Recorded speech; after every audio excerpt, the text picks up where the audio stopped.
bit late. We are Follow the Action. It is the fastest growing podcast in the entire freaking universe. The Philly Godfather's got his big boy hat on, and we're ready to go today. Don't forget to on YouTube, on Spotify, and Apple, you can find Follow the Action. We gave all kinds of winners. Last week on this show, this UFC preview, 14-2. Now, Joey Odessa had his abacus out. He said it might be 13-2. We don't know. We just know we were on the right side of the ass whooping. That's what we know.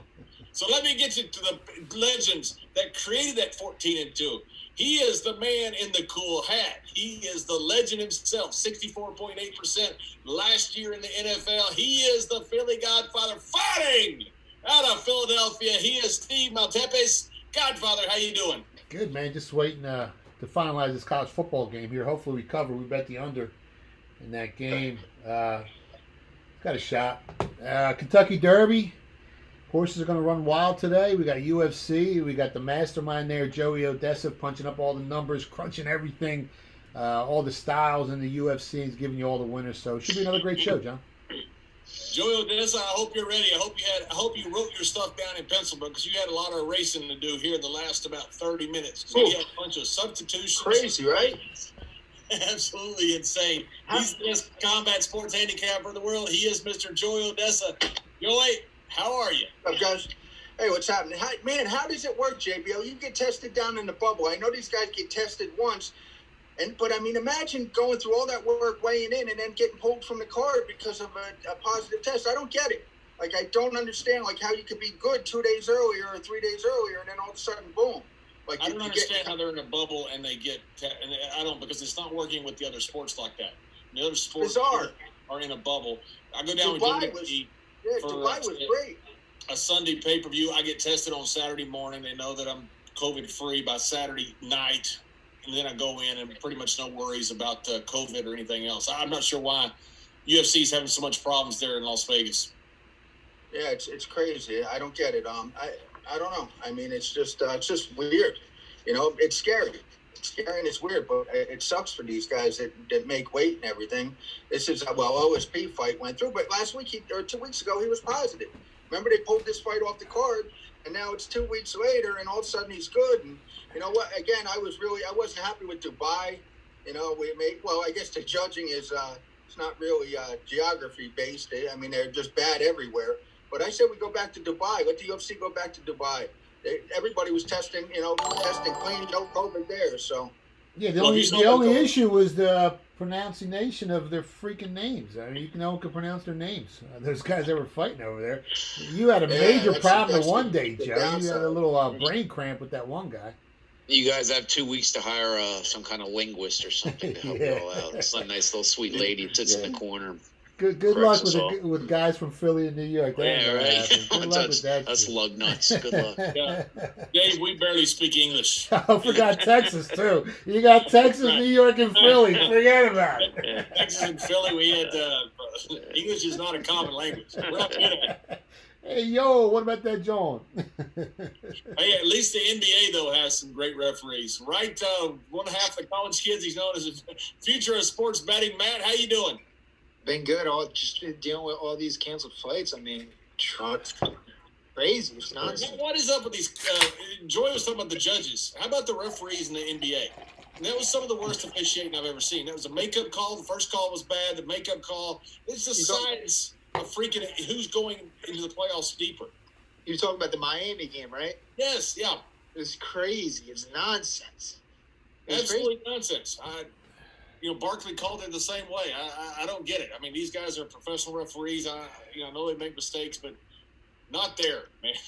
When it comes to the end of the game, you got to let them play a little bit as well. Like, you know what I mean? Right.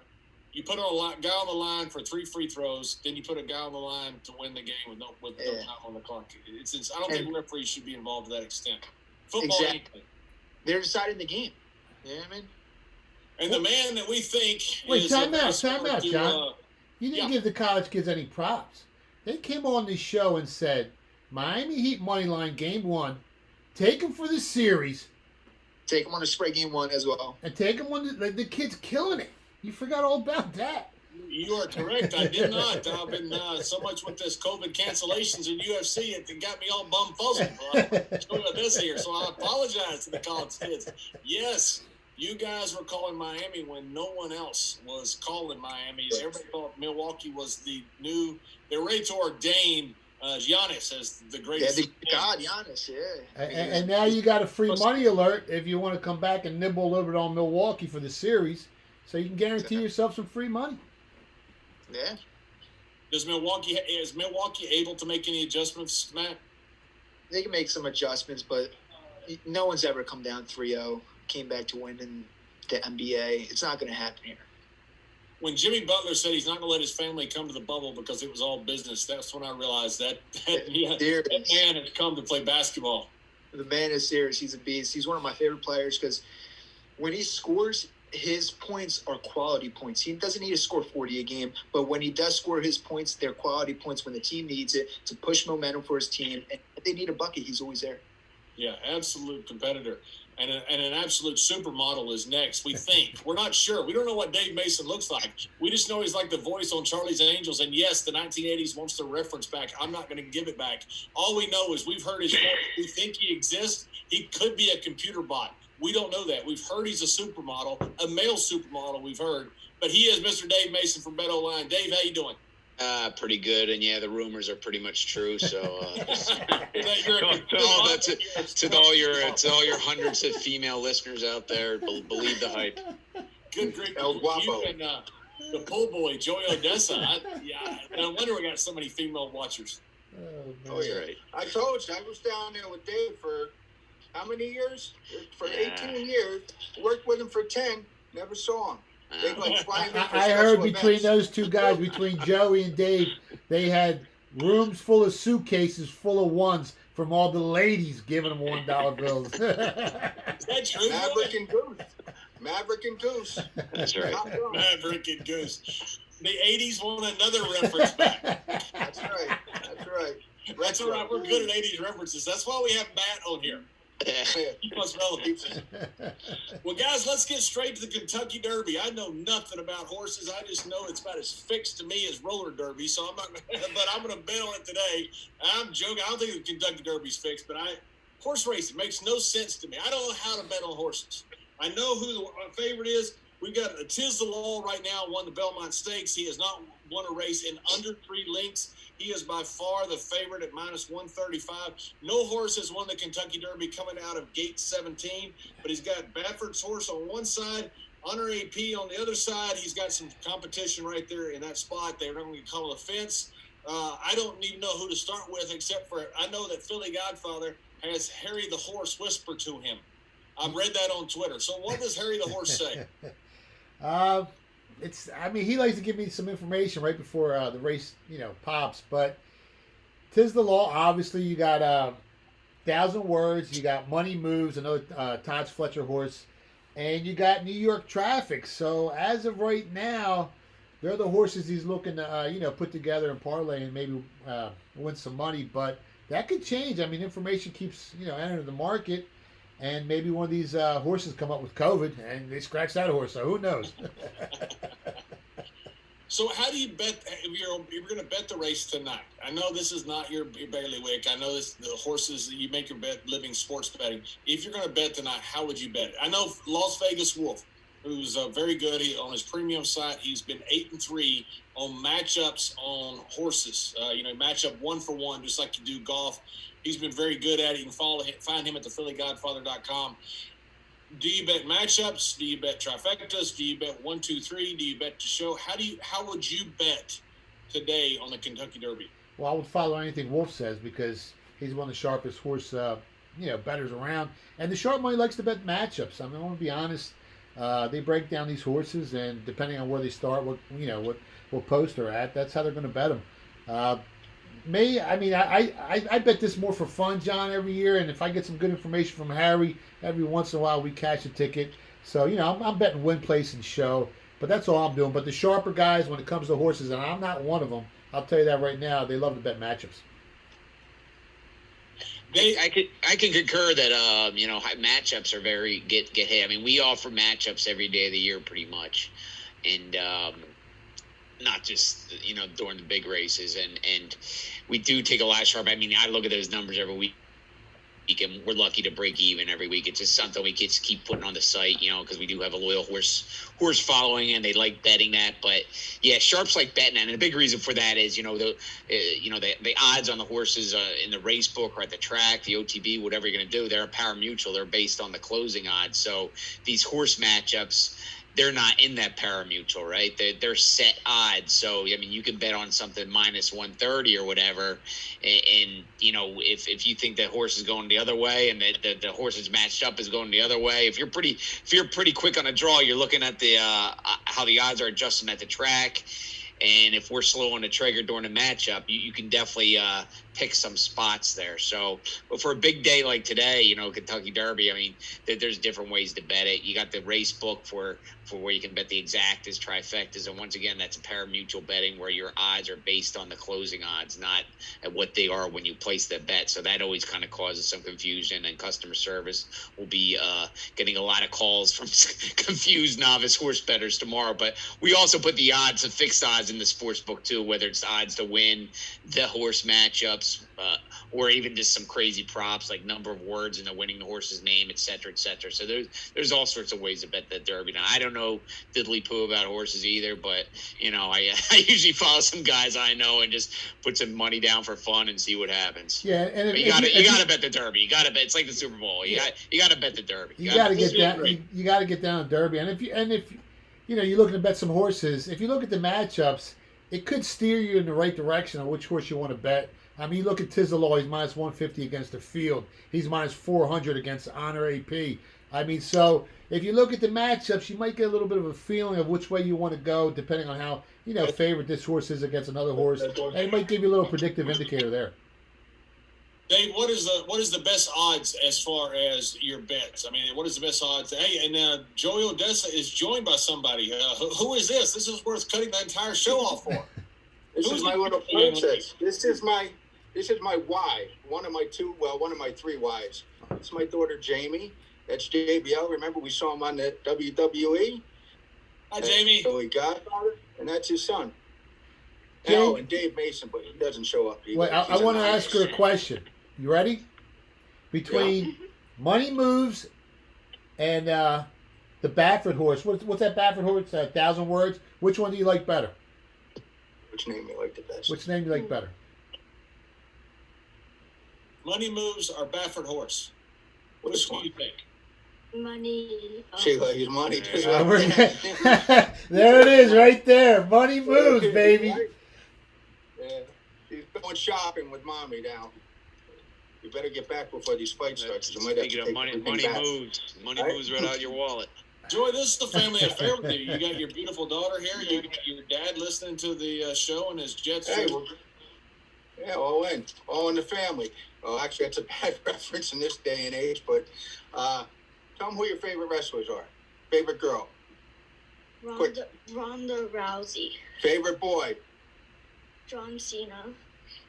JBL, I'm sorry. Oh my God! You cut off her camera in the microphone. Okay, baby. That's right. I'll see you. Love you. I'll see you later.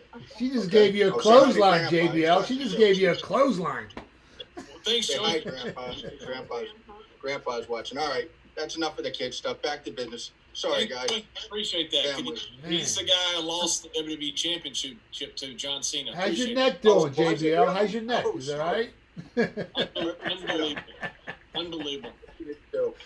We were Thanks, friends. guys. You can go back to being mean now. You guys can start being mean again. The pool boy stuff. Unbelievable. All these fights are canceled. We need filler, so we got to bring her in. I got a funny horse story. I think it's a funny horse story. You ready? I guess, yeah. I'm in Curacao. No, seriously, I'm in Curacao the night of the Tua fight. Tua was fighting Chris Bird. It was like 2001. So I go into the sports book at the Caliente, which was in I think it was the Holiday Beach Hotel in Curacao. So I go in there and, I'm the only American in the sports book. And these guys are going crazy. Everybody's betting on Tua, So I go up to the counter with my Chris Bird, and bet Chris Bird. I took like plus 480. It was way overpriced, the favorite there. So anyways, I'm standing around, everybody's looking at me. They got all these all these horse races going. So I said, well, shit, this fight don't start for 2 hours, and I got to fit in. So I grabbed the sheet, and I'm over there, and I don't know what the fuck I'm looking at. I mean, I'm just looking at, just like JB, I'm looking at horse stuff, but I might as well be looking at, code or something. So I scribbled down some things, and I looked, see which race coming up. It's like the 7th race, whatever. I'm looking at my sheet. I'm looking up. People are looking at me like I know what I'm doing. So I go up to the counter, and I bet a round robin. I try a box try with these horses, and I come back and I sit down and I'm waiting and I'm waiting and I'm waiting, and all of a sudden they're off. They were dogs. It was a dog race. No, I mean, I know. Anyways, but I won. I hit the try. I swear to God, I hit the try on the dog race. Then I was pumped up, and then Chris Bird kicked to his ass. That's a true story. That's probably the last time I bet a horse. A dog. I'm gonna have to call you Foghorn Leghorn. I said that's a chicken, not a dog, Joey. I had no idea. When it took off, I said, "Holy shit! I'm here pretending I'm betting horses." I'm at the counter. I'm like, "Give me a horse 7." Yeah, what were you on that night, Joe? What were you taking? Were you drinking? Yeah, what were you taking? That's the key. I want some of that. Well, I was right off the coast of Venezuela and Colombia. You figure it out. But I was all right. Chris Bird won, and so did I. I hit with the dogs or the horses, and I hit with Chris Bird. So he kicked to his ass, and they were quiet. They were just sitting back they looked like a bunch of Mexicans at the border. They were just like really unhappy. Dave, where's all the money going at in this derby? I mean, what's the public bet? I don't know. What's that? Where's all the money going on the derby? You got any information on that? Which way is the public bet? Yeah, I mean, they got to be betting the favorite, right? It's the highest amount of volume, yeah, and I can always speak for what's going on in the sports book. I can't see the action in the race book, and that's where the majority of the action is. But in the sports book itself, I mean, Tis the Law is getting most bets and most action, but you factor in the odds and everything, and he's a winner for us. So I mean, we had some big exposures, but they're the long shots. It's no different than like these fights. I kind of say every week how people take those long shots, and horses too. It's it doesn't take a lot of small bets at 100 to 1 and 66 to 1 to rack up a big red number for us. So I mean, we're red on a lot of horses, but they're all long shots. Tis the Law is a win for us, and Honor AP is a win for us, and they're 2 wins for us, and they're the biggest favorites. So but again, most of the action comes in the race book, and I really don't see those numbers until after the fact. Yeah, you have 12 horses are 30 to 1 or better, and 3 horses are 100 to 1 or better. So there's a lot of long shots there because you have such a big favorite, I would imagine. Philly Godfather, before we go on and go to UFC, I know this is not your bailiwick. I know this is not what you do for a living, but give us something to bet on in this Kentucky Derby. What would you bet if you're going to bet a matchup? If you're going to bet a favorite? If you're going to bet a top 3 place? Give us something to bet on here. You got to bet on Baffert, right? I mean, the man, he knows what he's doing. 1,000 words. Todd Fletcher, money moves. Tis the Law, and maybe sprinkle a little New York traffic in there. New York traffic. I was just going to say that. Yeah, there's 4 horses. You can mix them up any way you want. Win, place, show. I mean, you can bet them any way you want. But they're the 4 horses as of right now that I'm hearing. There's some real sharp guys. I don't bet on horses because horses don't bet on people. But it's tough, man. It's tough. I'm betting for fun, John. That's all. No, I understand that, and I put that caveat in there before we even started that this is not how you make your living. This is just a lot of fun since it's Kentucky Derby and everybody wants to get something down just to watch the fastest 2 minutes in sports, which it really is. It is a lot of fun. I've been there once when the long shot won and everybody was so excited until they realized that everybody lost. And then the police just kind of dwindled and went away. But it is a lot of fun. So these 4 horses that you mentioned, Baffert horse, these are the ones that the sharp money are chasing right now. Yeah, they're fading Honor AP and Authentic. What's the other one? Authentic, because of they're on the outside. I mean, it's going to be tough for them to close the gap. Tis the Law from the 17. That's going to be difficult too. But he's got enough gusto to actually make that happen.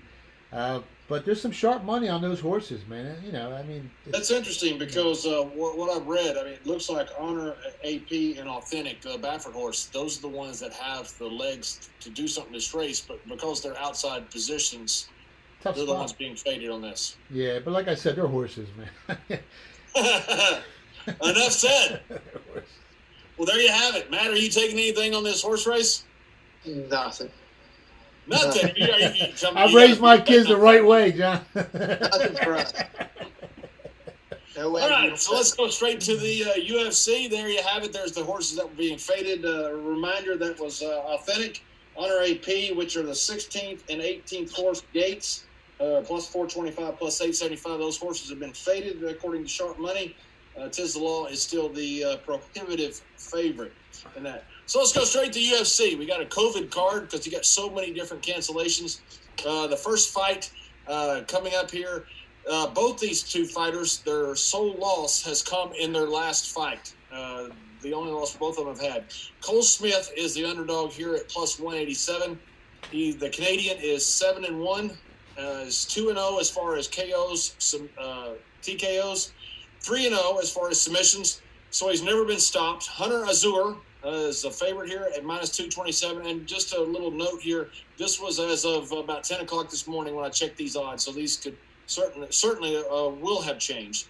He's 8-1. He's 3-1 as far as KOs, TKOs, 1-0 as far as submissions. His sole loss, as I mentioned, same with Cole Smith, came in his last fight. He was winning the fight against Brian Kelleher, who's fighting later against a replacement.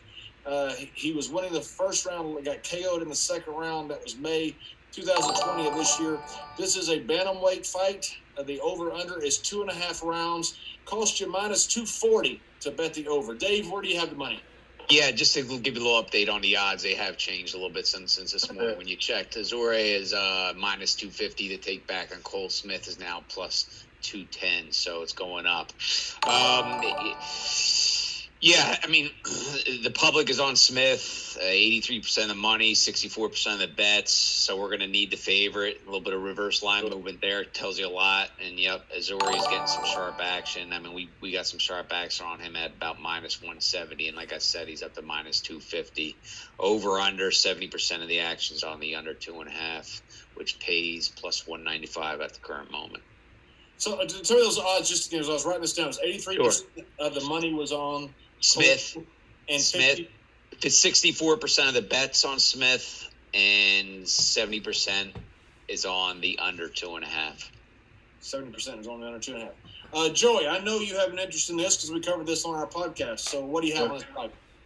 I bet it's there. I laid 205 on him. I think it was at minus 195 at one point. You know, I lost with Azur in his last fight. He won the first round against Kelleher, and then he got smashed. If you remember, I mean, he got knocked. He got knocked pretty. You know, he got smashed pretty hard. Real good wrestler out of Montana, 4-time state champ. I don't think he did anything in college, which is, you know, high school is high school. It's tough to, you know, don't amount to much in college. It worries me. Even, you know, it's not even like he went to junior college. He went to an NAIA school. Not trying to talk myself out of Azur here, but I did bet him. I think he'll beat Smith. You know, Smith is tough, man. I worry that at some point, you know, the wrestler in Azur gets in a position where this Cole Smith gets his back. That's the only spot I'm really worried about. I think on his feet, I think Azur will smash him. I think on the ground, I think he'll out wrestle Smith. But I do have to worry of the wrestler tendency to not go to their back as like the jiu-jitsu guys. And yeah, you know, I'm Coach Bag on it. I like Hunter Azur here. I'm not gonna break it down step by step. Everybody does, right? We don't need that. We just need the winner. Yeah, I agree with Joe. He's the younger fighter. He's the much more active fighter. He defends shots at ground attempts at right around 81% of the time. So I like the favorite here. I mean, at minus 250, I still think it's a good bet. I just can't see Smith beating him. Azur's the man. Matt, do you have something on this? Yeah, we actually nibbled on Azur. We have Smith coming in. He's coming off his first loss, I think, in his career. He has a black belt in jiu-jitsu and everything. And I mean, like for the Godfather said, Azur, he defends shots at grounding attempts at an 81% clip. and he's much more active. He has 4 finishes with 3 by knockout. I think Azur's the right player. Yeah, and he made weight with ease. At what is it, 135? So I mean, this kid's he's in shape. He's ready to go. He's the right side. Yeah, he was a featherweight. Anybody have anything on the over under? Nothing. No, I didn't touch it. No, I didn't touch it. He might. I mean, he could stop him. But no, I just like Azur to win. I think he'll grind out a decision. And the next fight, Dave and Joey, I believe Alexander King Kong Romanov against De Lima, that's been canceled due to COVID, right? Yep. Okay. Perhaps. I wish I hadn't taken so many notes on that fight then. Who'd you like, JBL? Pardon me? Who'd you like there? That's a crazy fight. What'd you like there on that fight? Anybody like that fight? Romanov. It'll probably happen in a couple weeks. The guy from Moldova had he has 11-0. All of them have been by stoppage. 1.5 over under is plus 145 to take the over. I think the fight was going to end very quick. If I had to guess, Dave, the public was all over Romanov. And sharp, we had sharp action on him though, so it was sharp and public. Sharps are hitting minus 120 or better. 70% of money was on Romanov, and 83% of the bet counts. I got you. Kind of sucks for Romanov. This was his UFC debut. Yeah, the only thing I worried about Romanov in this fight is this De Lima. He's not very good on the ground, but he can pack a punch. And Romanov, a lot of these guys are world beaters until they get hit. And that was my big question with Romanov because I didn't see much of him, But it's canceled, so we'll talk about it in a couple of weeks, I suppose. And Joey, as you broke out the Jets jersey last week, I broke out the Pele. This is a Pele replica Brazil jersey because we got a Brazilian we're betting on in the main event. So we also got a Brazilian coming up next in a middleweight matchup.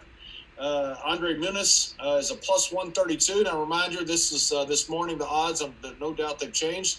Middleweight fight against Bartosz Fabinski from Poland, who is at minus 152. Muniz from Brazil is 19-4. He's 4-4 as far as KOs, TKOs, 12-0 on submissions. That's Muniz. He's a southpaw. He has not lost a fight, even though he's lost 4, and all 4 of those were by KO, TKO, by the way. He has not lost a fight since October of 2016 when he got KO'd in the first round by Murzakanov. Bartosz Fabinski is the favorite in this at minus 152. He's 15-3 is his record. A Polish fighter, 8-0 on KOs, TKOs, 0-2 on submissions. The over-under stands at 2.5 rounds. It's minus 170 to bet the over. Dave, where do you have the money? Just a quick update on the odds. Fabinski's minus 138 now. Take back on the dog is plus 118. 50. We don't have anything sharp here at Bet Online. 56% of the money's on Fabinski, whereas 68% of the bettors are on the other side. Muniz, 68% is on under 2.5. So it's not a big need by any means, but we'll need Fabinski. And Joey Odessa, what do you have? I like the dog here. I think the dog will sub him. Dog's active off his back. I think that Fabinski might just smash him, take him right out of there. But I like Muniz here. Striker versus a grappler. I'm going with the grappler. I think he's I don't even want to say he's a live dog. I just think he wins. I wouldn't have been surprised if he was just a short favorite here. But yeah, Muniz is him. Well, we'll get to Sakai later, but Muniz is one of my. I like Muniz a good bit here. I think he wins. Are you in agreement with the dog here? Yeah, I took plus 130 on Muniz. He's got 19 victories, 15 by stoppages. And the other guy, he took a 3-year sabbatical between 2015 and 2018. And I just think Muniz is the sharper fighter. I think he stops him, like Joey said. I think that's the right side. Take the dog here in this matchup. Maybe under, too. Under plus money. What's the total? What's the total? I don't know how I missed that. What's the total? Go ahead. 2.5 under plus 152, right? Yeah, that's worth it. You're getting plus money on the under? Yeah, absolutely. Yeah, for sure. Dog and under. Yeah, I like Muniz.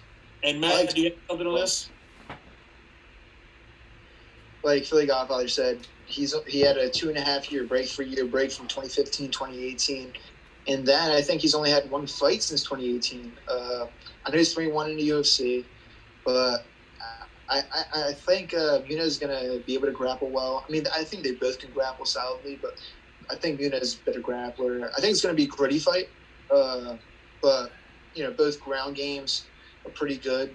They could cancel each other out. We'll see. I mean, if it's a stand-up battle, I expect it to be slow too, but I don't know about the total. Don't have a lean on the total. Muniz comes in with a 3-inch reach advantage, 2-inch leg reach advantage. I like Muniz here. Yeah, Muniz is going to make minced meat out of the butcher, out of Fabinski. Muniz is going to beat him. I really Bet think the so. dog. I look at this fight. I remember when this Polish kid fought Darren Stewart, and I thought Darren Stewart would beat him. I definitely think that Muniz beats him. I'm not saying go all in or anything like that, money management, but Fire, baby! Don't be scared. Fire, Joey. Fire. It's house money, Muniz Joy. here. It's house money. JBL, the Brazilian shirt on you got there. I mean, boy, it's staring me in the face. I got to like Muniz here. Yes, sir. Pele, the legend. Yeah. I need to get a Maradona jersey. That guy's Another 1980 Wow. reference. Another 1980 reference, Pele. Yeah. Nobody knows what These young kids don't even know what we're talking about, JBL. Exactly. They do know Maradona because he was all gimmicked up on something in the World Cup, flipping off the opposing team. They went to like a stadium view in the next second. He was on the super duper. That's great. That's awesome. That is Philly great. Godfather, yeah. Maradona, of course, from Argentina. Philly Godfather, I asked you a question. I asked Joy this last week. You like the under on this, and you like Muniz on this. Would you combine this with a little bit of that money and put Muniz wins by decision on this, or do you make two separate bets? You box yourself in. I mean, the smart way to do it is make two separate bets. That's the best way to do it. That's right. I agree. I mean, it might not be right, but I agree. There's more than one way to skin a cat, but that makes sense. Yeah. I think it's a lot when it comes to props. I mean, it comes a lot to the number too. I mean, you can, and I'm speaking firsthand, and speaking from the book. You can find some odds that are off on those props that are just off, and so don't ignore those props because I mean, I'm not talking about the generous payouts because that's how people get sucked in. But you can find stuff that just doesn't make sense, and I'll give you one that where I bet years ago it didn't win, but it just seemed off to me, and it's a prime example. It was like Chael Sonnen versus Anderson Silva, the first fight, and Sonnen was plus 400 to win the fight, but to him to win by decision was plus 800. And I thought to myself, there's no way in hell he's going to sub Anderson Silva. That's out the window. Could he possibly ground and pound him? Yeah, maybe, but he's not going to knock out Anderson Silva. So, I mean, if he did knock him out, sure, I would have boxed myself in. But just that deviation from plus 400 to plus 800 when I didn't think there was any chance at all. And I didn't think Sonnen was going to win. He shocked the hell out of me. But it was just a value thing where if the odds are plus 400 to win, and if there's the only freaking way this guy's going to win, 90% chance, if this guy wins, there's probably 90% chance he's going to win by decision. He's going to grind it out wrestling. And that's what he almost did until he got triangled. And I was crying because I ate the one to almost cash, but it's a bad beat. But so there are stuff like that. So, I would ignore props. I mean, I feel a lot of what Joey says is correct. We do box yourself in, and I don't bet them that often. But sometimes you just see something jump off the page because there's so many of them. And just telling you from working on the book side of things, there's so much action coming in, and Sharp might bet a side and that odds moves, but the props might not move right away. It's not like that number moves and then all of a sudden it's natural that the props move because it's correlated, right? If the odds on the fight moves, all those props numbers should move too. But it doesn't. I mean, it's some places it does, but not all places. You got guys manually doing it, so they might get hit. And those odds might move on the fight, but those odds that are correlated on the props aren't as quick on the trigger. So you can if you got the fights down and you're looking at those odds and you understand the math behind it, you can pick some spots. But as a whole, I agree with Joey, but definitely don't ignore them because there are some spots out there. As long as it's all about the number at the end of the day, it's all about the freaking number. If you can get a good number on anything, bet it. That fight that you're talking about in 2010 was the first and last time well, I can't say it was the first time I ever got on my knees and legitimately, I swear to God, I got on my knees and I prayed. In the 4th round, I said, God, I bet 27,000 on Silva. His price was 27,000, trying to steal like 4,000. Played a ridiculous number. Pinnacle, betted at Pinnacle. I got the bet slip because I saved it to remind myself not to get caught speeding. I bet that Anderson Silva against Sonnen. I figured he'd smoke him. I got on my knees at the end of the 4th round. I said, God, I don't ever ask you for winning plays, but this one time, do not let a guy who said answer be the heavy or the light heavyweight champ or whatever, the middleweight champ in the UFC. Just this one time. And I'm telling you, when he triangled him in the 5th round, I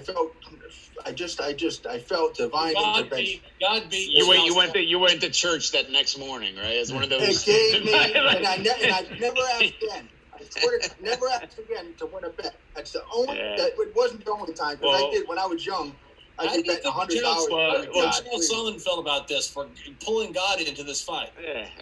I had to. Well, let me tell you, on that night, and I admit it's the last time I did it. I said, God, if you just make this happen for me, so I don't lose this money. I mean, 27,000. That's a lot of money. Hey, Joey, I was just sick. I got a better story.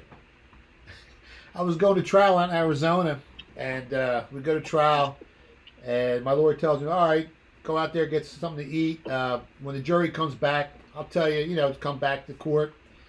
So I leave court, and I go to one church, it's closed. I go to 2 churches, it's closed. I drove around for like 2 hours. I hit 10 churches, they're all closed. At the end of the 10th church, my lawyer calls me up, he goes, you got to come back to court. I go back to court, guilty. So I couldn't even find a church to pray, and I don't know about all that stuff. Right? After the 4th one, you'd have figured it out. I was driving around for hours looking for it. I don't know, Joe. I mean, God loves everybody, but Well, Joe, God owes me money then because he took that play. He took my plus 800 and he gave it to you. I don't think you want to be up there. It wasn't 20. It wasn't anything. I wasn't anything. I couldn't even find a church to pray in. The roof's not caved in. Joey and God teaming up on me. I thought I had that 8 plus 800 in the bag. Oh my God. Joey, could you pray over all our bets tonight? So I just said I wouldn't do it again. I heard he was praying last week when we went 14-2. So maybe that's what it was. I don't know. Well, it was like 13-1. That won the longer fight we were split on. We hit 14-2. We were 8-0 out the gate, side and total. Those women's fights were ending fast, and I was texting JBL. I was like, boom, boom, and another one. I was like DJ Khalid. Couldn't stop us. Boom. So the next fight does not involve God. It involves a flyweight matchup. It is Viviane how do you pronounce that? It's from Brazil, and I got a Brazil shirt on, Dave. How do you pronounce that? Arrojo, I think. Arrojo. Arrojo, probably. Arrojo. Another against Montana De La Rosa, who I can't pronounce. Viviane is the first woman's fighter mentioned. She's a plus 155. Was this morning, at least about 9 o'clock. She is 8-2 as far as her record. 3-1 as far as KOs and TKOs. 4-0 as far as submissions from Brazil, as mentioned. Last fight was last December, unanimous decision, 2019. Montana De La Rosa is her opponent, who is the favorite, at least this morning, as minus 175. 11-5 is her record. 0-1 as far as KOs, TKOs. 8-1 as far as submissions. The over-under stands at 2.5 rounds, and this morning it cost you minus 260 to buy the over. Dave, where do you have the money? Did you say who'd you say was the favorite you had? You might have had them flip. I'm not sure. I had De La Rosa as the favorite. Did I have it backwards? You got it flipped. Yeah, Arrojo is the favorite. Yes, sir. No problem. And I just looked and it didn't flip. She wasn't the favorite earlier. So, Arrojo is currently minus 177. De La Rosa take back on hers. Plus 152. Nothing sharp here at Bet Online. We got 58% of the money is on Rojo, and 60% of the bets are on her as well. And 63% of the action is on under 2.5. Joey, do you have something on this fight? No, I have so much on it. I didn't even notice you said the wrong favorite, JBL. I got like zero interest in this fight. Gun to my head, I take the Brazilian, but yeah, no, I didn't. I was just in space there, and I didn't even catch that. Good catch, Dave.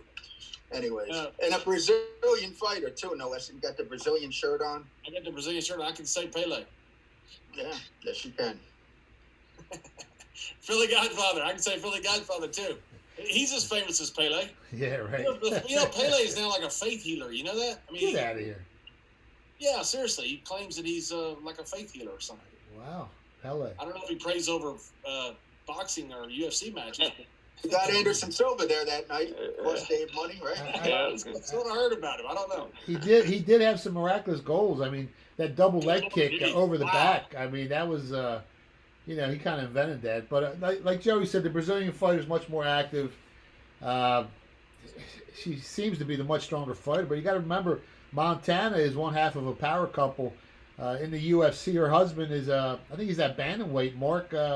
Well, I forget his name, De La Rosa, but yeah. So, she's used to, fighting him. So this fight could be a lot closer. He might beat him. This fight could be a lot closer than most people think. I'm not touching it because I hate betting on women's fights. You never know with these women which woman's going to show up that night. But I'm not touching this fight. Matt, are you touching it? No, I didn't touch it. No opinion on this one. No opinion. No one has any opinion. No, Okay. we're just The next fight is a featherweight matchup. Is another replacement. It is Brian Kelleher, who had the victory over the first fighter, Hunter Azur, earlier in the year. Kelleher is 21-11. Featherweight matchup. He's supposed to fight Kevin Natividad, who I think had a COVID positive. Now he's taking the place of Ray Rodriguez, literally in the last, I guess, within the last day.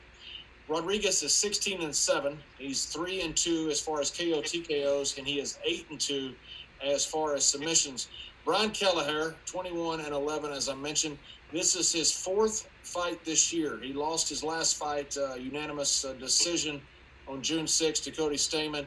He won his other two fights he had, which was by KO and by submission. Dave, do you have money going anywhere on this fight yet? I know it was just announced. Yeah, we just opened this. I mean, about 5-10 minutes before we went on air here. We were scrambling. We were the first to hit the screen. We opened at minus 450. We kind of went in dark, man. I mean, I was talking about the head MMA guy, and I was saying, "Hey, dude, what we open these odds?" And he's like, "I'm buried in NFL and taking action on the other fights. I don't know anything about this Ray Rodriguez." So he went in dark. He went minus 450. He got hit a little bit, dropped down about minus 275. It looks now it's back up to minus 400. I don't know the action on this fight. I didn't have a chance to look since we just opened before the show started. Just guess. I mean, gun to head, I'm saying the action is going to be on Rodriguez. It usually is when they're around that plus 300. Just the people like those big payouts in fights. And, Joy, did you have time to look at anything on this fight? You got nothing to worry about there, Dave. This live dog that won't win. This Rodriguez lost to Tony Gravely on the Contender Series. He got smacked. He lost the first two rounds. He got stopped in the third round. Gravely went out, just lost his last fight to that UK kid, Brett Johns. I mean, if this was, if you hung, well, now it's back up above 300, but if I saw like 220 or something like that, I'd pull the trigger on Kelleher. I think Kelleher wins this fight. I don't think, I just don't see Rodriguez. I think he's outclassed here. He was outclassed on the Contender Series. I think he's outclassed here. He's also got a loss to that Gutierrez in LFA 52. Looking at it right now, and he had a draw in the UFC against Cody Durden. Anyway, Kelleher gets there. Kelleher's going to win this fight unless he totally goes out there overlooking him, which I can't imagine. Kelleher's probably ready for anything because he had that fight with Cody Stamann. Got a lot of people back Kelleher in that fight. Kelleher lost that fight, lost the decision. This Rodriguez kid is not the kid to beat Brian Kelleher right now, even though Kelleher's got a good amount of losses. How many losses he got, JBL? Kelleher has 11 losses. 20. Yeah, I mean, he's got double-digit losses, but he's one of those guys that, he'll bump these guys off that are just coming into the UFC. He's kind of like a trial horse, but I think he will. I gives out, as you call, gives these guys. He's a test for somebody coming in. For prospects. But this kid, this Ray Rodriguez, is, in my opinion, is not a prospect. He's not going to beat Kelleher. You need to be better than than this kid to beat Kelleher. Kelleher's pretty tough. And Joey, would you touch this at minus 300? I say to myself, well, if I lay 275, why wouldn't I lay minus 300? I tell you, you know what? Yeah, I mean, Kelleher is going to beat him. It just depends on what you're comfortable laying. I don't like it. Like I said in that other, before once they start getting over minus 300, I call that getting caught speeding on these favorites, trying to steal a little bit, get money back. And like that Anderson Silva fight, I mean, Kelleher is not the guy I want. I want Anderson Silva going for me when I lay more than 3 or 4 to 1. I don't want Brian Kelleher going for me, but I think Kelleher wins this fight. Just high enough to keep you off the dog. My thoughts. Philly Godbrother, did you have a chance to look at this as far as the late replacement? No, I didn't really look at the fight, but if you follow the money, I mean that's a huge move. I think it opened 450, Dave. It's down to 300. It dipped below 300, and now it's starting to move back up, creep back up above 300. But I'm going to follow Joey's cue. I mean, Joey's the man. He knows every fighter, every fight. So I'm not going to go against Joey here because I really haven't done my research. Unless I've done my research and spent a few hours looking at these fighters, there's no way I can go against Joey in any type of capacity. But like Joey said, yeah, but like Joey said, I mean, you're laying 300. Just look at baseball. I mean, what pitchers would you lay 300 with? Is this guy worth laying 300? Is he that good of a fighter? And Joey said, obviously not. So I'm not going to lay the number either. Matt, are you touching this at all? No, I didn't. I don't know too much about this kid, Rodriguez. Come in, Kelleher opened 450 there. It's down to 400 now. 300. It's down to 300. Keller's 21-11, like you said. He's 5-4 in the UFC. He can be lethal at close range. That's why they call him Boom Boom. I mean, I know last fight he lost to Cody Stamann, right? Unanimous decision. But yes, yeah, I'm probably with Joey here. Yeah, Kelleher probably wins. I just don't know enough about this guy Rodriguez. You know what I mean? David, how does it work with the odds when you first lay these odds, say minus 450 or whatever it was you first laid? Is that a human being that puts that odds in there? Or that's not computer AI, is it? And once it's made, then does the line move according to, say, the algorithm that's in the computer? No, we got I mean, all books are different, but we got human beings just on the stage plugging them in and moving them. I mean, we're taking action, and that's where a book like us and Sharp Action is so valuable. I mean, some books have auto movers where if Sharp hits it, it's going to respect that and move accordingly. Us, we have the guys on the stage. When I'm talking about stage, it looks like a stage in most of these sports books, and you got a bunch of guys up there moving the odds. Some guys are in control of today's football, baseball. Everybody pretty much has a sport, right? With some guys helping out, and they have a ticker, bets coming in. Not all bets, but bets that, big bets, they'll highlight like big bets and Sharp accounts. So there's, some Sharp account comes in, it's highlighted in red, and they're betting Kelleher or whatever, one side, and it's in red. It's like, holy shit, the guy's betting that for 5 dimes, whatever. And you move accordingly. So those guys got to be on their toes, man. And, that's why we have stuff like that rebet functionality. We just let you rebet up to the limit 61 seconds or after an odds move. So our guys have to be on their toes. They can't just disappear and go to the bathroom and come back. Because a Sharp could hit that dang limit 3-4. By the time that guy get back for the bathroom, the guy could hit it 3, 4, 5 times for the limit. So, it's I couldn't do that job, man. I mean, that's just a tedious. Stressful job of watching that action come in, but that's generally how it works. Well, at least. That's what makes BetOnline such a great book, because they come out with numbers first.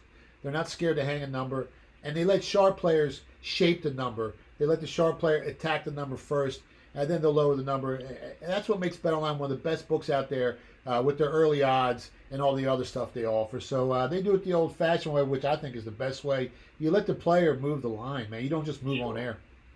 And plus we let some books do that. They open the odds up early for the sharps. They let the sharps get that early odds, and they let the sharps shape it, and then they open it for the public, right? So they'll have these sharps who are like, okay, we're opening whatever tennis, and they have these sharp tennis bettors who get first dibs. They'll bet it, they'll shape the odds, and then once the book is comfortable, they don't mind giving back good value on that sharp better who's pretty much like a consultant. Then they'll open it to the public, but we don't do it that way. We have at it. Sure, our openers might be a little bit smaller in limits, but it doesn't matter if you're the sharpest guy on the face of the earth or just some guy, signing up for the first day, never placed a bet. Everybody's going to have access to the same opening odds. So we like that. We like to cater both the Joe public and the sharp guys. So whatever you are, and everybody in between, which most people are. Next fight is a lightweight matchup. We had God involved in an earlier Chael Sonnen fight. We have Moses involved in this fight from Brazil. That's done too. Canceled, JBL. That's done.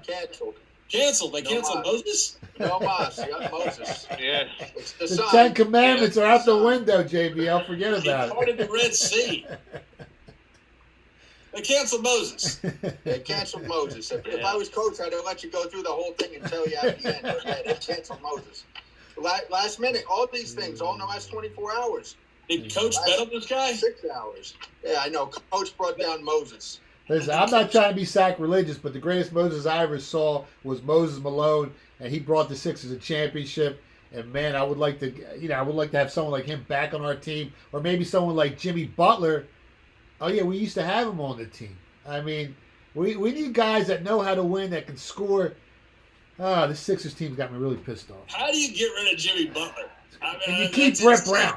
You keep Brett Brown, all right? And you sign Tobias Harris and Al Horford to like $1 gazillion. Like I don't even want to talk about it. It's like getting rid of Khalil Mack. It's just insane to me. Next fight. That's the only Moses I know.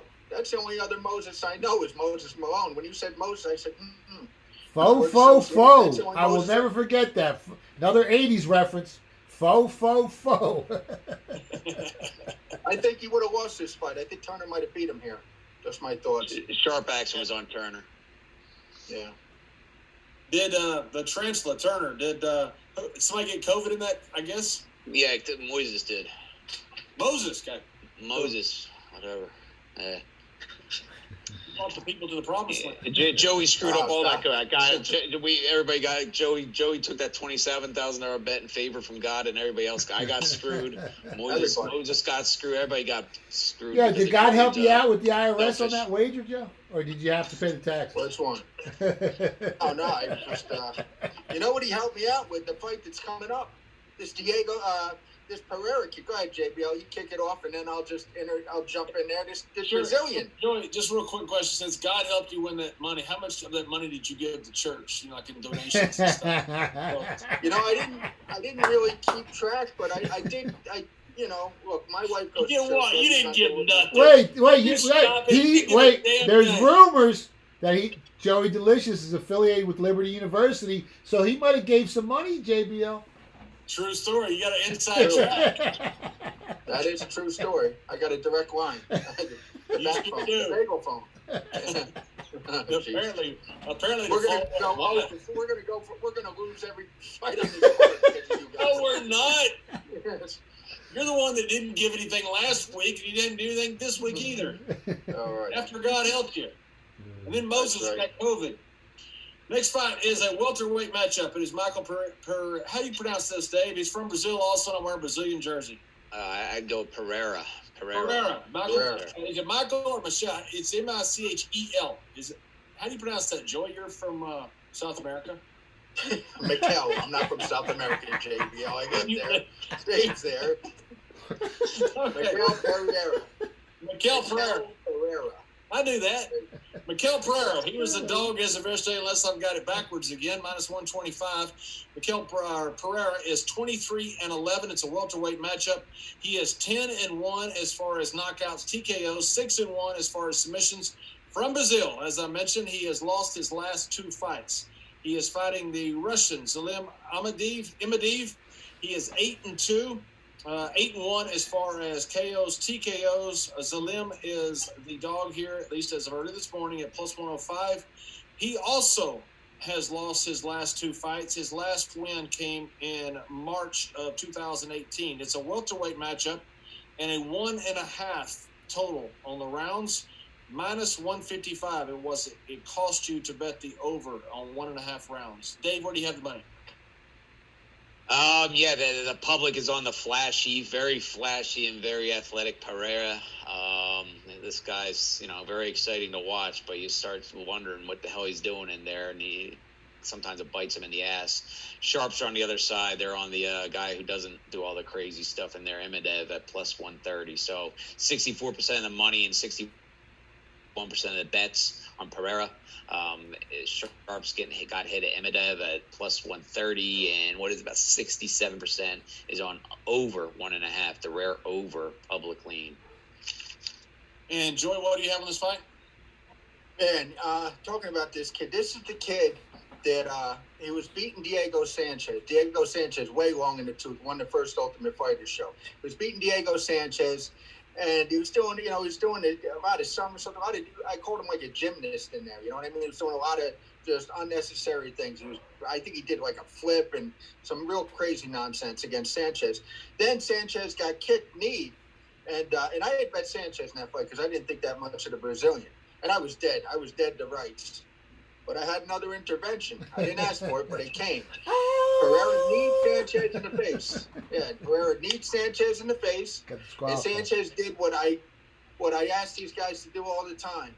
He played dead. He was just, he could have continued the third round until his corner man or somebody gave him the wink and said, look, bro, you're going to win this fight by disqualification.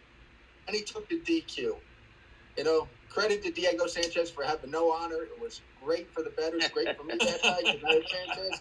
And, this guy's he's a dumpski. He's not too sharp, this guy, this Pereira. The way he fights.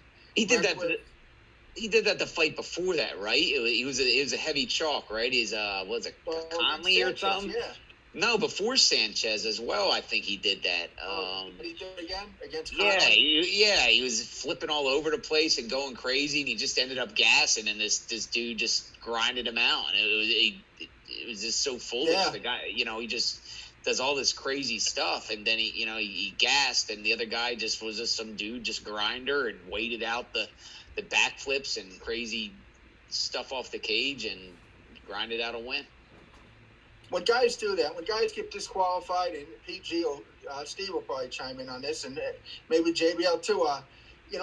These guys that get DQ'd, and have these mental lapses and fights. Okay, I get it. Once in a while, when a guy's got his hand down, or something on, when he's got 3 points on the mat, they can't knee him or kick him. But when I see guys just blatantly just foul, like Andrew Golota, like Tyson when he played Holyfield, I think they got no heart. I question this kid's heart. I think that sometimes these guys they do that to get, I don't know why they do it. It makes no sense because JBL, you've been in the ring a zillion times. PG, you box, an accidental foul is an accidental foul, but for the most part, when a guy's down. If you're Tyson, that you're not supposed to bite Evander Holyfield in the cheek, I'm just saying, and I think that's lack of heart. I question these guys' heart. I was there. Me and Ron Simmons were a guest of Hitman Hearns up in Detroit, and when Golota, for whatever reason, crazy. Golota was a tough guy too. Always. I can't stand Golota. I'm not even going to say what I was going to just say. Golota can box. I can't stand it. Yeah, I just don't think Golota was that bright, and guys like that, I sparred against. No heart. They tend to get scared when things ain't going their way, and they tend to react. And their mindset. They're just not the sharpest guys in the world. So it's a combination of a bunch of things. That fear makes them do that. So that same thing, no heart. That fear, they get like frazzled. And they do dumb things. I see it all the time. You see people. They make bad decisions. And if Pereira does it this time around, this Imadaev can punch a little bit. All of his wins have come by knockout. So if he leaves himself open and he gets a brain fart, this dude might knock him out. Imadaev is also the busier fighter, so I'll take the plus money on the guy with rocks in both hands. Yeah, I'll take the dog here. Yeah, I mean, it's tough. I would say now, I mean, as much as I can't stand this guy, I almost lean to the Brazilian because that Amidaya has just been a bust since he came over. But if he hits him, you know what I mean? He's going to stop him. I mean, he's Amidaya. He's got 8 knockouts. Yeah, so 8 wins. This thing is going to be like 8 wins, 8 knockouts, and he's lost both of his UFC fights. So he's hungry for a victory. This fight's going to be close, and it's a coin flip. If I'm getting plus money on a coin flip, I'll take the guy that can punch a little heavier than the favorite. They priced him down. It's down to pick him and shit, right, Dave? It's down to pick him now. I think now it's where it should have opened. I mean, opening up that Brazilian at minus 185, you had no choice but to bet on that Adamaya, or whatever his name was. Matt, do you have anything on this fight? Looks like we got you're the split decision decider here. Yeah, I mean, I think it's a coin flip. The fight, I think the line's like Joey said where it should be now. But anytime it's a coin flip, again, plus money on the dog, go with the dog. And is anybody touching anything on this over under at 1.5 rounds? Nope. Okay, the next fight is the semi-main event. It is a light heavyweight matchup. It is OSP finally fighting Alonzo Menifield. This morning, at least, OSP was a plus 112 dog. Alonzo Menifield minus 132. That was this morning. Reminder. OSP from Haiti, a southpaw. He's 24-14, 12-2 as far as KOs, TKOs, 7-3 as far as submissions. He has lost 3 of his last 4. The ones he's won were split decision, a sub, and unanimous decision. Alonzo Menifield, the favorite here, is 9-1. He's 8-0 as far as KOs, TKOs, 1-0 as far as submissions. He's never been stopped. His last fight was his sole loss to Devin Clark, a unanimous decision in June, just a few months ago of this year. The over-under stands at 1.5 rounds. It costs you minus 135 as of this morning to take the over in this fight. Dave, where do you have the money? Yeah, quick update on the odds. Menifield's minus 126 currently. OSP is currently plus 106. 66% of money and 58% of the bets are on Menifield. 71% is on over 1.5. Nothing sharp, however. One was it 2-3 weeks ago when they were supposed to square off the first time. There was sharp action on OSP, so that kind of helped us out for to shape these odds 2 weeks later. Just remembered that intel and opened it a little bit lower. So nothing sharp here at Bet Online. But 2 weeks ago, the sharp side was OSP when the odds were higher. Enjoy. What do you have in this fight? Well, last week or 2 weeks ago, I liked OSP. Our buddy Gabe Morency, he liked OSP. Cam Stewart liked OSP. I was concerned about him coming down in weight because he fought that Ben Rothwell. He fought Rothwell, lost to Rothwell at heavyweight. Then he had to lose like 24 pounds to get down for the fight 2 weeks ago. This is my thought. He got down to weight, and whether to get down in weight, he's got to do road work.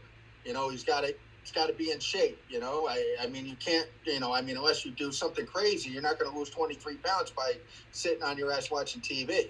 I mean, it's not working for me. Anyways. This St. Preux, I just think that he got down in weight. He made weight. He tested positive for COVID, I guess, with no symptoms. And here he is. I think he's in a better spot here because he maintained that.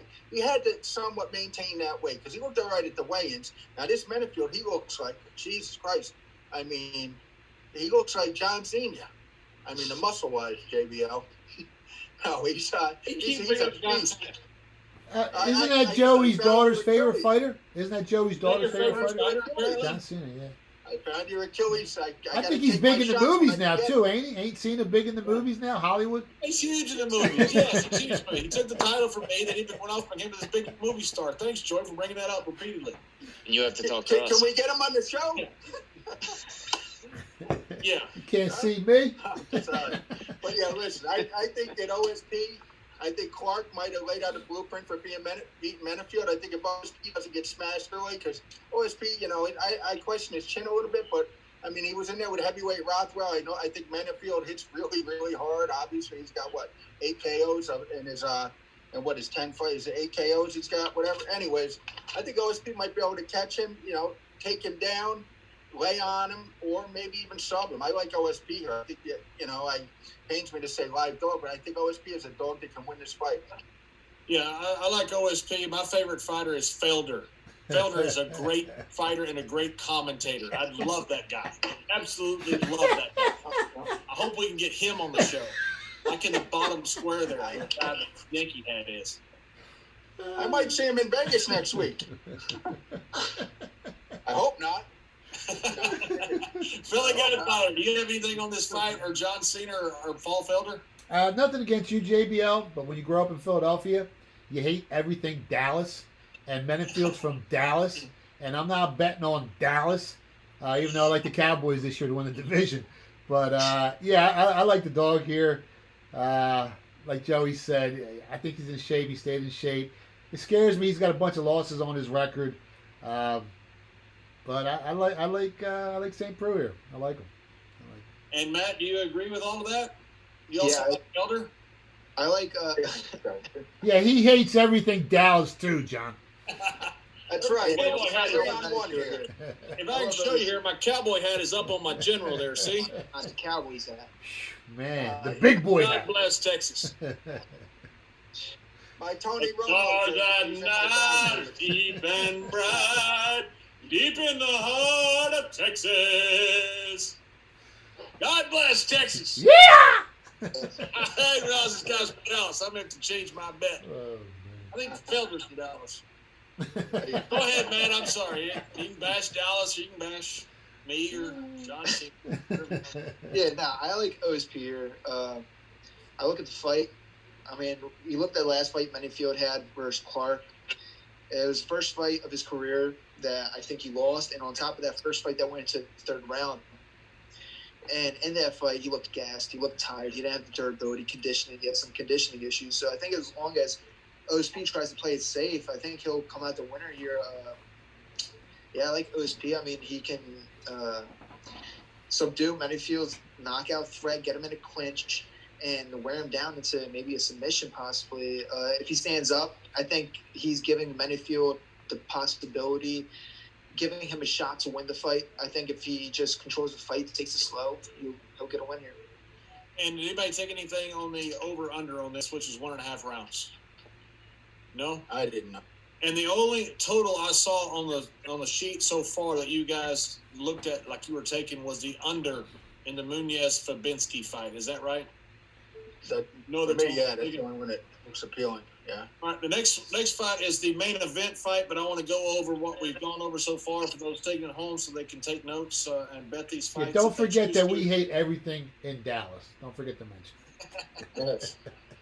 What do you mean, yes? You're from Florida, from South America, Joy. He's from up here, too. I'm from New York, man. That's where Jay-Z and Biggie and, Jay-Z, Biggie, New York, man. New York hates Dallas, too, John. New York hates Philadelphia. Let's be real. New York hates everybody. They hate themselves. New York hates themselves. No, Philly people don't like New Yorkers because that's not they're true. from PA. They would say we're from Jersey. That's not true. I used to call. Listen, before Don Best, we used to call New York to get all the updates. That was our Don Best before Don Best came out. Before what's his name? Dana came out with the Don Best. So. We love New York, man. We made a lot of money with New York. We bet a lot of guys in New York, and we destroyed a lot of guys in New York. So it's no big deal, man. We love everybody. New York taxis, you don't love them, right? Especially Dallas.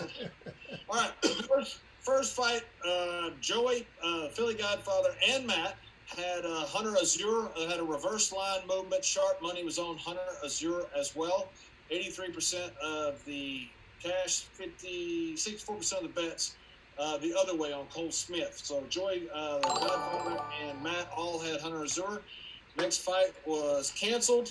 The next fight, Munoz and Fabinski. No sharp action at this, but you did have Matt, Joy, and the Philly Godfather all on Munoz, the Brazilian southpaw, and the Philly Godfather and Joy also took the under on Munoz and Fabinski, which was a 2.5 round total. The next fight, De La Rosa and Araujo, no sharp money. Public money was pretty much split, and none of the guys had an opinion at all on the fight. Next fight was Brian Kelleher with the replacement of Ray Rodriguez. Joy said he would take it up to about minus 275, minus 300. Matt and Philly Godfather didn't have much to say. Dave didn't have much as far as money because the line had just been made. Moses and Turner. Moses got COVID. He's not fighting. Michelle Pereira, a welterweight matchup next against the Russian Zalim Imadiv. Imadiv is being taken by the Sharps and by Philly Godfather. 67% of the public is on the over, which stands at 1.5 rounds. Public has 64% of the cash, 61% of the bets on Pereira, and Joy leans to Pereira. Next fight is OSP and Minifield. 2 weeks ago, the Sharps were all over OSP. Line has been adjusted, and they did not step back in. Very little sharp action. However, Matt, Joy, and the Philly Godfather all are on OSP. Public is betting Minifield. Yeah. That brings us to our real quick, JBL. New York is jealous of us because we got the greatest boxer that ever lived from Philly. And they wish they had Rocky in New York. They wish they had the New York steps where Rocky ran up and became the greatest boxer of all time. But, come on, man. Chuck Webner's from Bayonne. That's the real Rocky, right? That's the real Rocky. You guys met Webner. He's a nice guy. Good guy. Can take a punch. Yeah, him and Tex Cobb, right? That's right. Randall Tex Cobb from my college, Abilene Christian University. He made Howard Cosell quit. Remember, Cosell said if they don't stop this fight against Holmes, he goes, I'll never call a bout again. Yeah. And they wouldn't stop it. You know, Tex Cobb lived in Philly for years. I used to meet up with him at the Whole Foods, and he had some of the best stories. I can't repeat them because they're kind of shady, but he had some of the best stories I ever heard in my life, man. Tex Cobb was a good kickboxer, too. Yeah. And he won that big lawsuit. I think Bochetto, the lawyer, got him like $3 million because they slandered him. And what was it, Sports Illustrated? I forget the case, what it was about, but he got a big lawsuit off that. Cobb said if he'd just had 30 more rounds, he'd have taken Holmes. Yeah, it's true. Holmes would have New York and Mike Tyson. Mike Tyson beats Rocky. Yeah, greatest paper champion of all time. Greatest paper champion of all time. Okay, we got another guy that Joey's going to bash here, unfortunately. Alistair Overeem from the Netherlands. He is 46-18. He has knocked out 24 individuals. Been knocked out 14 times himself. He has submitted 17. Been submitted once himself. The total stands at 1.5. It's a minus 205 to bet the over on this. He is fighting from Brazil. The reason for the jersey, a plus 152 as of this morning. Augusto Sakai. Sakai is 15-1-1, one draw. He's 11-0 as far as KOs, TKOs, 0-0 as far as submission. His sole loss came back in Bellator to Chik Congo on May of 2000. I stand corrected, and his draw came against Huddleston in 2015. So he's won. He's been winning since then. Dave, where do you have the money on this? Public is on Overeem, 74% of the money, and 68% of the bets are on the big name, Alistair Overeem. But we got sharp action on the other side. Sakai, we got hit plus 155 or better. So, yep, a little two-way split there. Public's on Overeem, sharp action on the dog Sakai. And Joey, go ahead and break my heart. You're going to say something bad about Alistair Overeem, aren't you? No, I mean Overeem's a legend, man. 48. What's he? 48 and there's a record there. 48 and 18. 46 and 18. I mean, he's got double-digit losses, 14 by knockout. Look, Overeem was a beast, man, and I think Overeem's probably right now. If you look at Overeem in the heavyweight division, probably I would say a solid 4 fights away from a title shot. He's gonna have to win 4 fights. It's not gonna happen tonight. He's fighting Sakai, the first step of that, but this isn't, I said earlier in the week, this isn't the Overeem of 2010 and 2011 that won the K1 Grand Prix, that had that run and dream over in the Pride organization. This is not the same Overeem that beat Brock Lesnar. This is a long in the tooth Overeem who lost, almost got smashed by Walt Harris, who did get, he looked good. Look, he looked good in defeat against Rosenstruck, Jair Rosenstruck. I think Sakai can beat him. I don't think Sakai's overly aggressive. He fought Ty Burr. Like, if he fights Reem like he fought Ty Burr, I think he'll stop Reem. I don't think Reem can stop Sakai. I'll egg on my face if he goes out there and finishes him off real quick. I don't see this fight ending quick unless Sakai knocks him out. And Sakai isn't overly aggressive, but I look at, I think Sakai matches up all right with him. I think that Overeem might take a tentative approach to this fight, and like he did with Jair, because, you tap Overeem's chin and he goes down now. 14 of his losses by knockout. And I like Sakai here. Again, I think Sakai wins. I was just looking for something with Overeem. Just a second here with Overeem. I'm pulling up Overeem right now because I had another thought on this fight. Yeah, Curtis Blades stopped him. Nagano stops everybody. Stipe, I just think that Sakai's got a really, really good shot at beating him here. And the longer it goes, after it goes like the first 7 minutes, if Overeem, dog shit fast, don't shit long. Overeem might come out there and really start out great in this fight and then fade. And it might be a good time to go hit up Bet Online and hit some of that in progress when they jack that favorite up. Right, right, Dave? Let's do it. Yeah, man. Live UFC betting. Ton of action on it. Now, don't forget to check those live odds as the fight's going on, and especially between rounds. And for the man who has the poster of the greatest fighter ever, fighting out of Philadelphia, Rocky Balboa and the Philly Godfather. Philly Godfather, what do you have in this fight? I think Overeem is overdue to retire. And I think Sakai knocks him out, man. He can punch. He's got 11 knockouts. He's no joke. I think the wrong fighter's favorite, to be honest. I would bet this. I would take the plus 140, 130, 120, I would keep betting Sakai, man. I like Sakai here. I bet him big. And are you taking anything on the over-under on this? Where's it at, Dave? 1.5. Is it juice? Yeah, 1.5. Either way?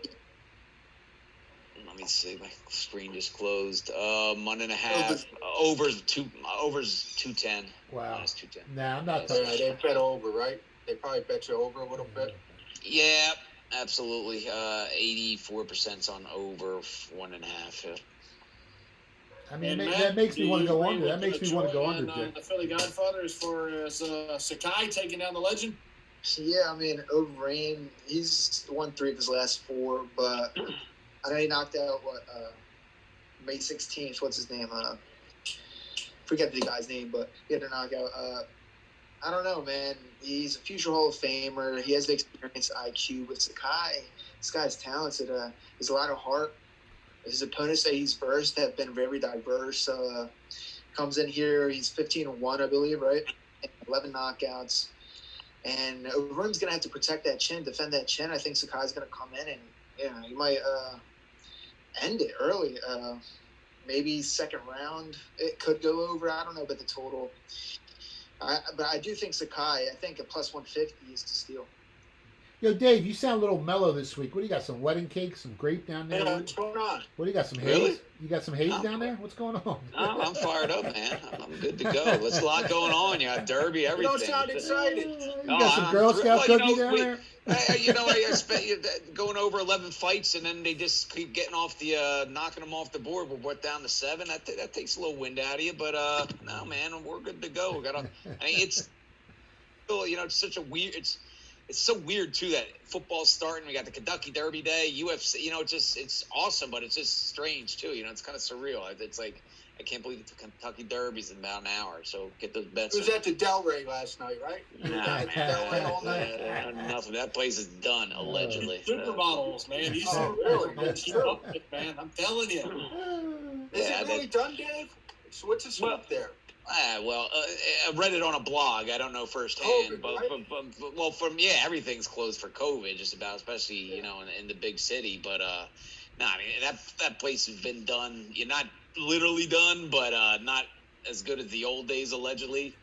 Many years ago when stuff opened up down at the beach allegedly. So yeah, it's not as good as it used to be. But supposedly the owner's wife is. The rumor's been for like 2 or 3 years. Like the owner's wife is found God, and she must be with you or something. And then they want to turn into a family hotel, and it's supposedly that's the rumor. But now supposedly the COVID, the final kick in the nuts. Supposedly, who the hell knows, man? Well, Stay away from maybe that place. maybe she got excited with that Falwell story, and then she decided to find God like they did. Yeah. I tell you that place, that Big John down there. He used to take catamarans. So he had 2 catamarans for the. I keep staying in Dresden, Columbia.